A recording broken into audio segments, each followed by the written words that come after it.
घर में उपले कंडे जला करके आप राख तैयार करते हैं, उसको स्वल्प भस्म कहते हैं। और ये दोनों ही भस्म शंकर जी के ऊपर चढ़ाई जाती है, महाभस्म यज्ञ के द्वारा निर्मित।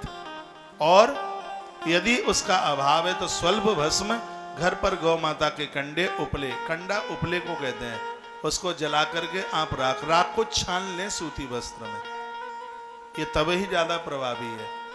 इसको एकदम बिल्कुल बारीकी से करके इसको फिर सूती वस्त्र में उसको आप छान लें, उस राख को एक डिब्बी में रख लीजिए और फिर ये भगवान को आप लगाइए। धारणम मंत्रतः प्रोक्तम दुजानाम मुनि पुंगवे, भगवान को जब आप भस्म लगाते हैं तो उस समय महामृत्युंजय मंत्र का उच्चारण करें।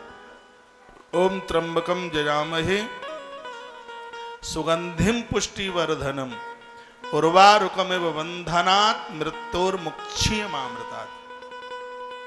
चाहे आप भगवान को भस्म लगा रहे हैं, एक बात और ध्यान रखना, भगवान महादेव को भस्म लगाए बिना हमारे और आपके पास भस्म लगाने का अधिकार नहीं है। पहले भगवान को भस्म लगाएं, फिर आप अपने मस्तिष्क पर आप भस्म लगाएं। आप भस्म का बहुत बड़ा प्रभाव इस ग्रंथ में वर्णन किया। आग्नेय मुच्यते भस्म दग्ध गोमय संभवम, दग्ध कहते हैं जलाना और गोमय कहते हैं गोबर।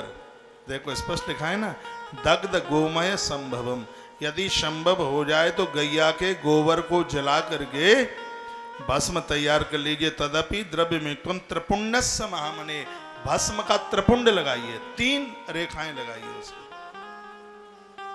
ये भस्म की जो 3 रेखाएं जिसको त्रिपुंड कहते हैं, त्रिपुंड का ये त्रिपुंड हमारे पूर्व के अपराधों को, वर्तमान के अपराधों को, और कहीं कभी भविष्य में भी कोई अपराध होता है तो तीनों कालों के अपराधों को जो समाप्त कर दे वह भगवान महादेव का भस्म का त्रिपुंड है। उसकी महिमा तो आप समझ में आ रहा है? आपके में आ रही है बात समझ में? अब समझ में आ रही हो कि नहीं आ रही हो, आरती तो मुझे अपने टाइम से ही करानी है। समझ में आ रही हो तो बात ठीक है। अग्नि हो अतितम भस्मम संग्राह्य व मनीषी भी, जो महापुरुष लोग हैं, महात्मा लोग हैं, वो यज्ञ की भस्म को प्रयोग में लें। और जो गृहस्थी लोग हैं उनको यज्ञ की भस्म नहीं मिल पा रही है तो स्पष्ट लिखा दग्ध गोमयम संभव, यदि संभव हो जाए तो गैया के गोबर के कंडे को जला करके उसकी भस्म तैयार कर लीजिए। आपको वही पुण्य मिलेगा जो महात्मा यज्ञ की भस्म महादेव पर लगाकर जिस पुण्य को प्राप्त कर रहे हो। आप कंडा जलाकर, उपला जलाकर भस्म तैयार कर लेते हैं तो आपके फल में कहीं कमी नहीं है, ऐसा से महापुराण कह रहा है। आपको वह फल श्रुति इसकी प्राप्त हो जाएगी।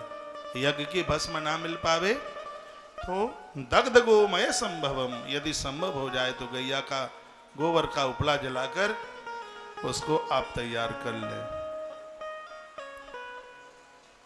बोली भक्तवत्सल भगवान की जयकारा कौन लगाएगा? भक्तवत्सल भगवान की जय हो।